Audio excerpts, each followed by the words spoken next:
आप सबों का AKTC यूट्यूब चैनल में हार्दिक स्वागत है। आज हम लोग जो है कि बात करेंगे मोहनजोदड़ो का। मोहनजोदड़ो जो है सिंधु घाटी सभ्यता का जो परिचय का आज भाग 3 लेके हम आए हैं और इसके बारे में जानेंगे और मोहनजोदड़ो का संक्षेप में अधिक से अधिक जो ज्ञानवर्धक जो बातें हैं उसके बारे में जानते हैं। चलते हैं हम लोग विषय वस्तु के तरफ। मोहनजोदड़ो जैसा कि आज का टॉपिक है हम लोग का मोहनजोदड़ो, और मोहनजोदड़ो क्या है, हाँ, इसके परिचय, इसके शाब्दिक अर्थ, इस रिलेटेड बात करते हैं। जैसा कि हम लोग जानते हैं मोहनजोदड़ो जो होता है इसे, हाँ, जो इसका शाब्दिक अर्थ बात करें तो इसे भूतों का टीला कहा जाता है, प्रेतों का टीला कहा जाता है, हाँ, इसे मुर्दों के टीला के नाम से भी जाना जाता है। आप लोग पढ़ चुके हैं। और वही मोहनजोदड़ो की बात करते हैं जो कि हम लोग जो है कि भाग 1 में, जैसे कि सिंधु घाटी सभ्यता के परिचय में हम लोग बात किए थे कि उसमें जो है ना कि हड़प्पा सभ्यता और हड़प्पा सभ्यता की बात करते हैं हम लोग मोहनजोदड़ो, जो कि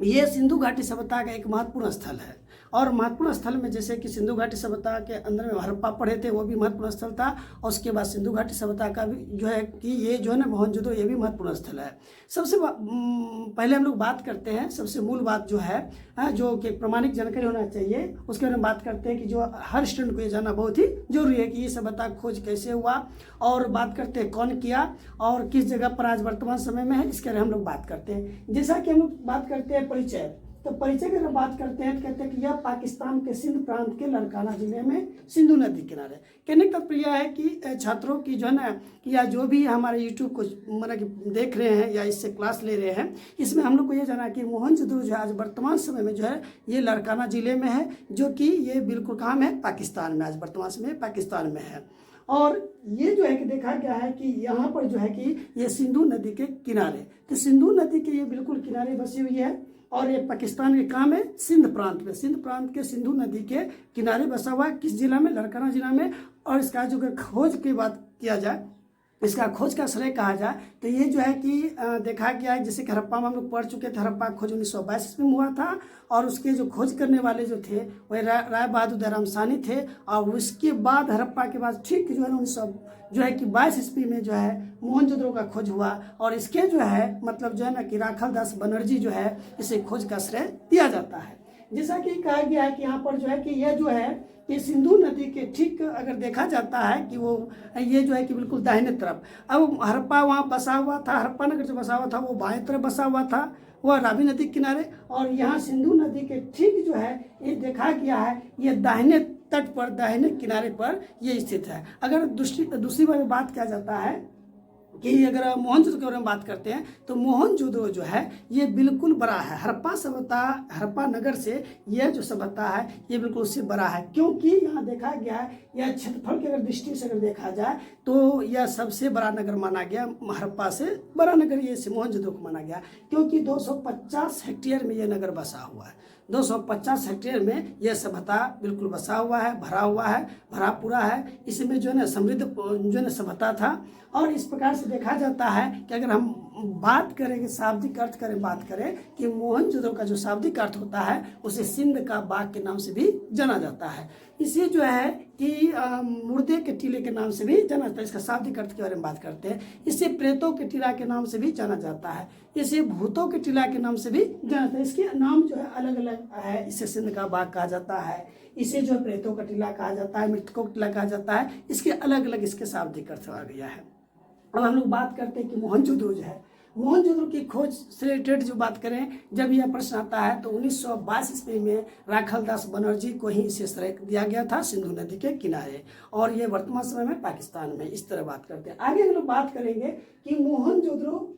जो है कि दुर्ग टीले को स्तूप टीले के नाम से भी जाना जाता है। अब देखिए यहाँ पर एक नया प्रश्न आता है। ये सब प्रश्न तो स्वाभाविक है,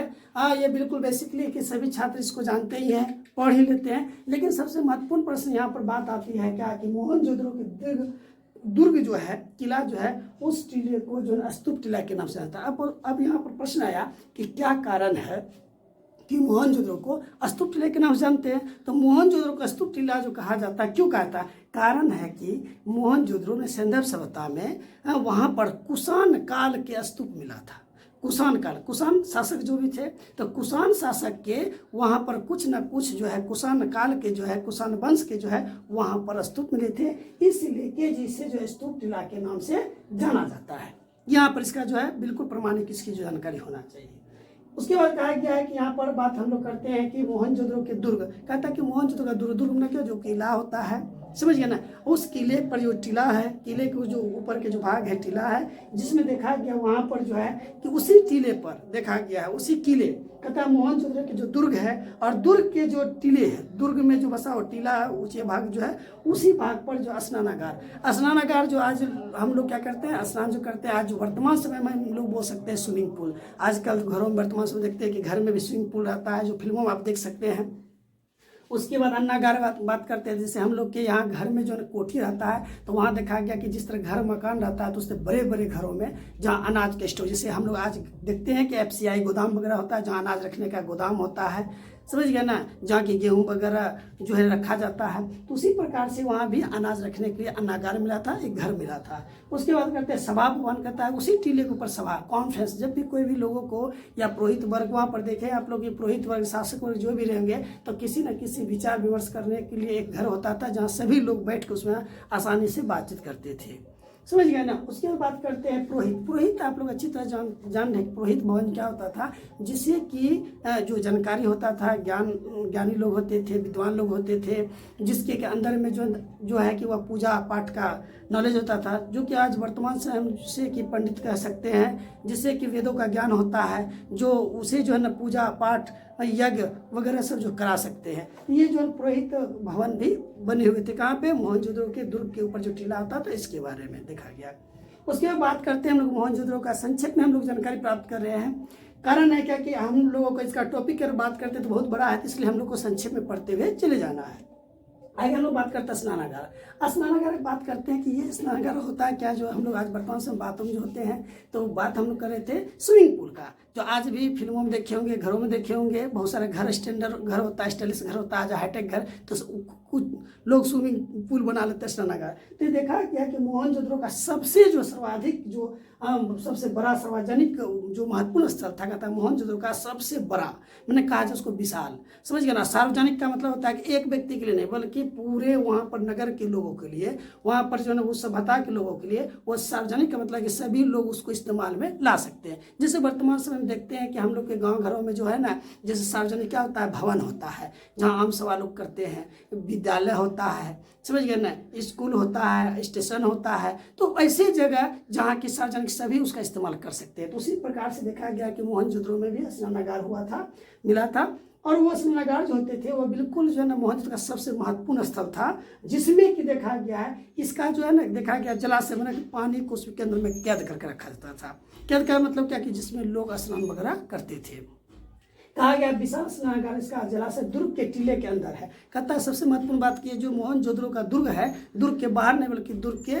अंदर, मैंने दुर्ग के अंदर, मैंने कि वो मोहनजोदड़ो के नगर के अंदर ये जलाशय था, जिसको हम लोग स्नानागार कहते हैं। और वह जो है स्नानागार जो है सबसे उसके अंदर में क्या देखा गया, मोहनजोदड़ो का इस सबसे महत्वपूर्ण स्थल माना गया है, और उसे विशाल ये क्षेत्र माना गया, जगह माना है। स्नानागार विशाल स्नानागार था, छोटा मोटा स्नानागार नहीं, एक विशाल, मैंने कि दुनिया का आश्चर्यजनक उसको कहा जाता है। उसके बाद कहा गया किसी में कि यह जो जलाशय जो था, ये जो स्नानागार था, इसकी जो अगर लंबाई की अगर बात करते हैं तो 11 पॉइंट जो है 88 मीटर लंबाई, ये जो है ना बिल्कुल स्नानागार की लंबाई थी। अगर वहीं अगर चौड़ाई की अगर बात किया जाता है तो 7 पॉइंट जो है 1 मीटर ये चौड़ाई थी, चौड़ाई में। अगर वहीं पर गहराई की अगर बात किया जाए 2 पॉइंट जो है 43 मीटर इसका जो है ना गहराई थी। इस प्रकार से पता चलता है कि यहाँ पर जो देखा गया वो जो मैंने कि स्नानागार था, ये स्नानागार के दोनों सिरे पर, एक सिरे और दो सिरे, स्नानागार के दोनों सिरों पर देखा गया है यहाँ पर सीढ़ी बनी थी कि आप लोग जो ना कि वहाँ पर दोनों तरफ से वो स्नानागार में लोग उतर सकते थे, दोनों मुहाने पर। मुहाने का मतलब क्या था, दोनों मुँहों पर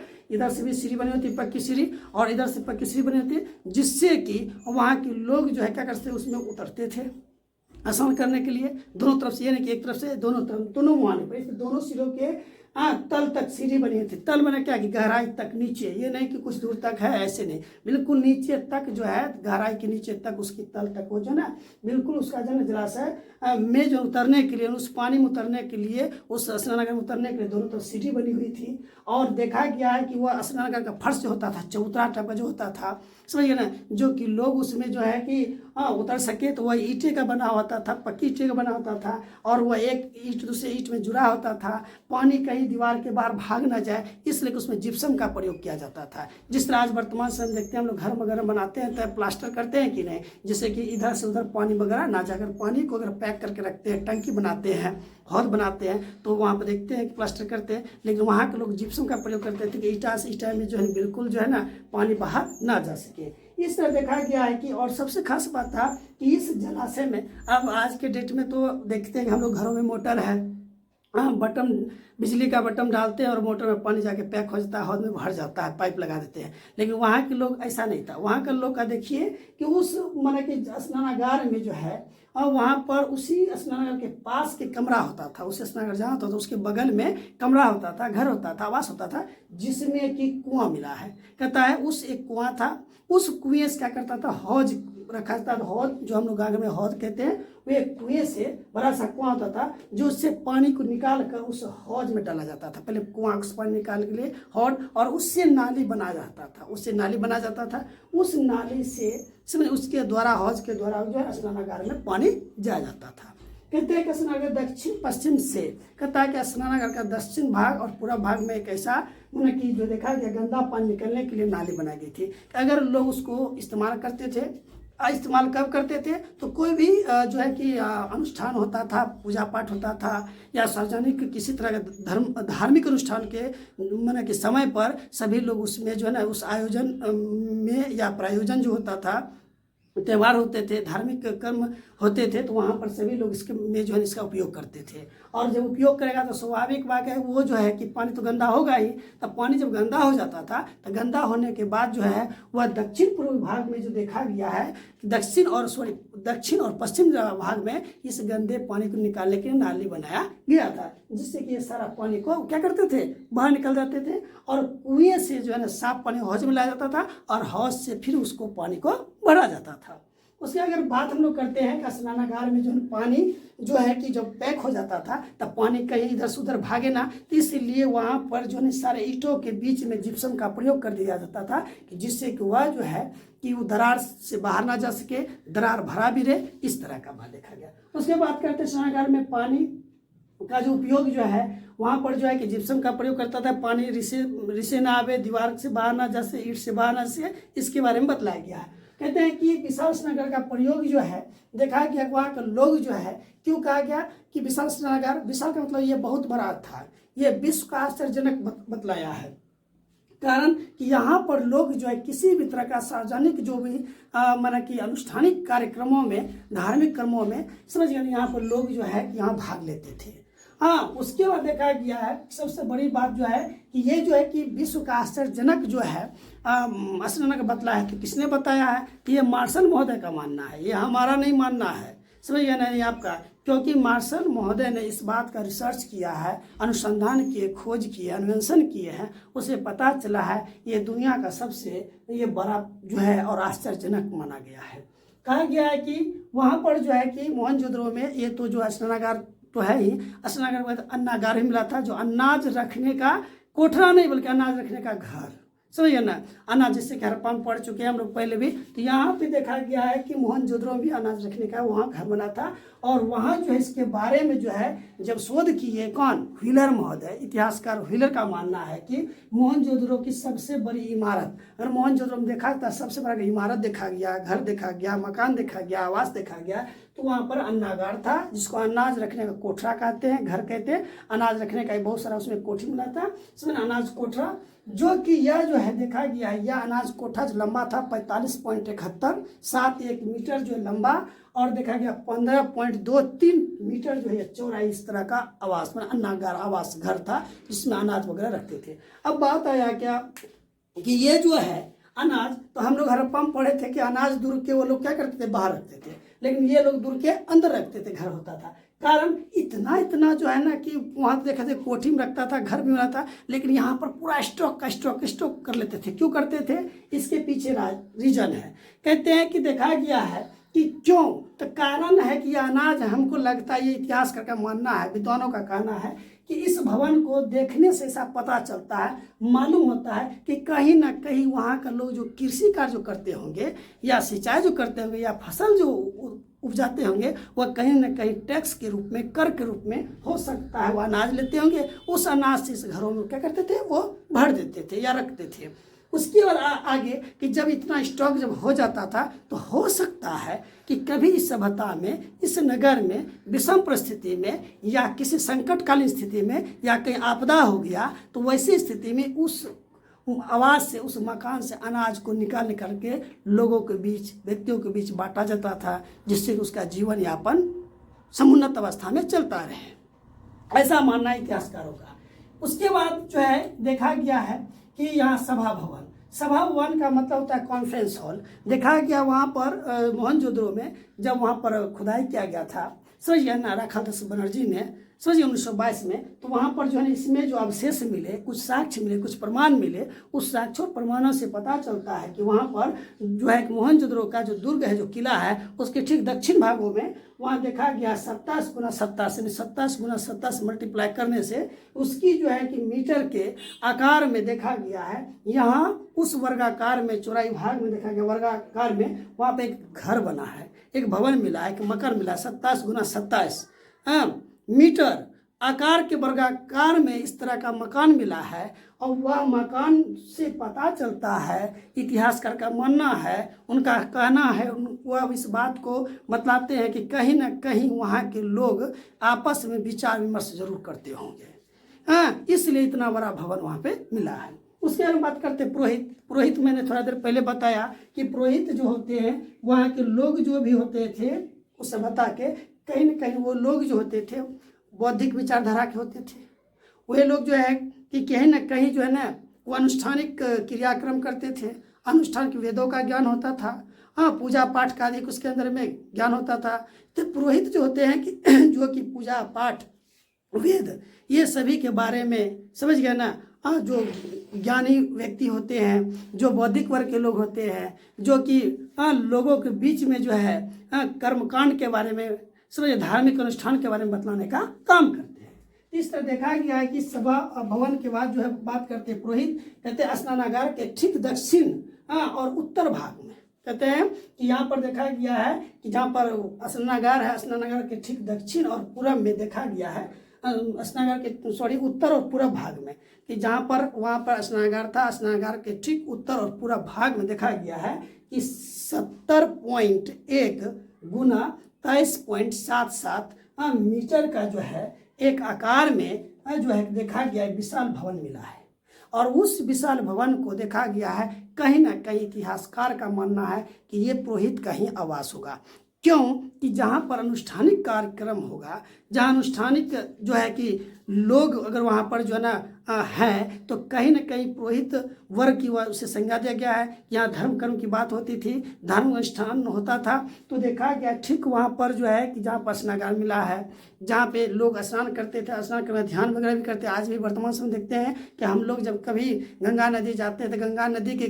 किनारे लोग जब नहाते हैं तो कहीं ना कहीं अगल बगल में मंदिर मठ वगैरह होता है, जहाँ लोग जो है निश्चित रूप से उपासना करते हैं, कहीं ना कहीं कुछ न दूरी पर। देखा गया है कि वहीं पर स्नानागार के ठीक उत्तर पूर्व भाग में देखा गया है कि 70.1 गुना जो है कि 23.77 मीटर जो है कि आकार का जो है बहुत बड़ा घर मिला है, विशाल भवन मिला है। वह भवन जो, इस बात का इतिहास का मानना है, कहीं ना कहीं इस भवन में जो है कि पुरोहित वर्ग रहा करते थे, जो कि अनुष्ठानिक कार्यक्रमों में भाग लेते थे,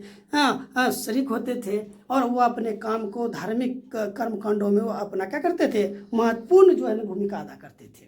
उसके बाद हम लोग बात करते हैं मोहनजोदड़ो का जो पूरब का जो टीला है, कहते हैं मोहनजोदड़ो के पूर्वी भाग, मोहनजोदड़ो के पूर्वी भाग जो है पूर्वी टीला है, उस टीले की बात करते हैं। ये आप लोगों के लिए बहुत ही महत्वपूर्ण बात है कि मोहनजोदड़ो में बहुत कुछ पढ़े हैं, हाँ, लेकिन कुछ ये जो बात है वो बहुत ही महत्वपूर्ण बात है, जैसे कि HR क्या होता है, VS क्या होता है, DK क्या होता है। तो ये मोहनजोदड़ो का खास जगह होता है, ये मोहनजोदड़ो का खास टीला है। जैसे कि HR टीला हो गया, ये जो मोहनजोदड़ो के पूर्वी भाग का टीला है, HR, VS तथा DK, ये सब टीला है मोहनजोदड़ो का खास महत्वपूर्ण टीला, जो कि अलग अलग क्षेत्रों में इस टीले को बांटा गया, इस क्षेत्रों को, इस भागों को, इस स्थलों को बांटने का काम किया गया है। इसमें एचआर क्षेत्र अत्यंत महत्व प्रसिद्ध है। देखा एचआर क्षेत्र जो है कहता है यहाँ पर एचआर जो है बहुत इंपॉर्टेंट है, VS और D के इस दोनों से एचआर बहुत ज़्यादा है। क्या एचआर कहते हैं कि यहाँ पर एचआर का सबसे काफ़ी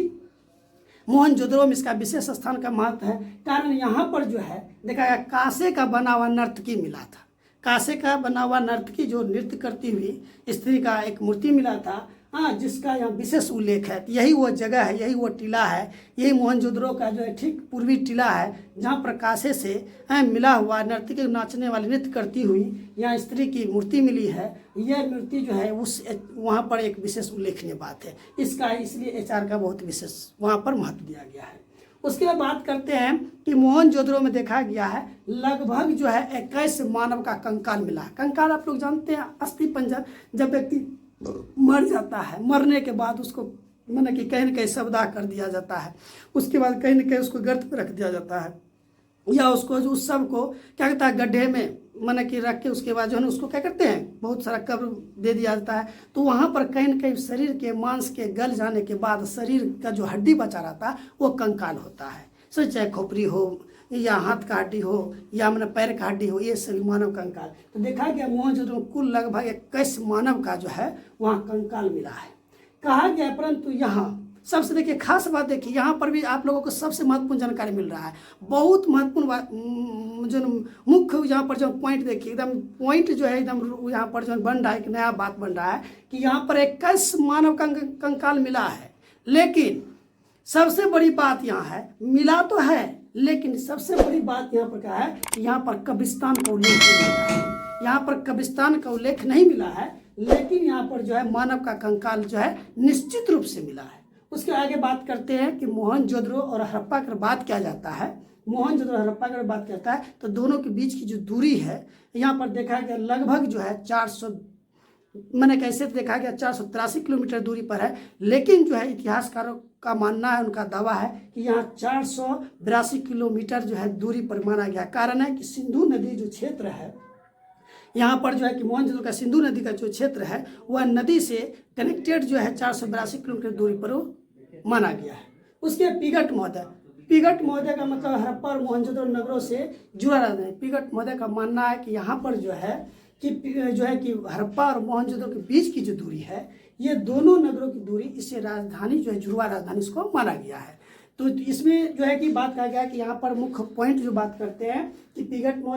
महोदय जो है वो बतला रहे हैं कि जुड़वा राजधानी के बारे में बतला रहे हैं। वो कह रहे हैं कि हड़प्पा और मोहनजोदड़ो की जो है दोनों को बिल्कुल, जुड़वा का मतलब होता है बिल्कुल हमशक्ल, दोनों की तरह एक दूसरे से मिलना जुलना, जिसे कि सिंधु घाटी सभ्यता और हड़प्पा सभ्यता भी कहा जाता है। क्यों ये सब जानते हैं, पढ़े भी है, एक क्वेश्चन बनता है। इसलिए पिगट महोदय का मानना है कि जुड़वा बिल्कुल एक दूसरे मिलता जुलता है। दूसरी बात हड़प्पा और मोहनजोदड़ो के बीच की दूरी हम पहले पढ़ चुके हैं, आप लोग जानते हैं दोनों के बीच की दूरी 483 है। लेकिन यहाँ पर 482 इतिहास का मानना है। कारण है कि सिंधु नदी जो है कि उसके जस्ट किनारे माना गया है कि दोनों के बीच की जो दूरी है 482 है। लेकिन 482 के जगह पर इसलिए माना गया है कि वह नदी कनेक्टेड करता है। वह नदी कनेक्ट हो जाने के बारे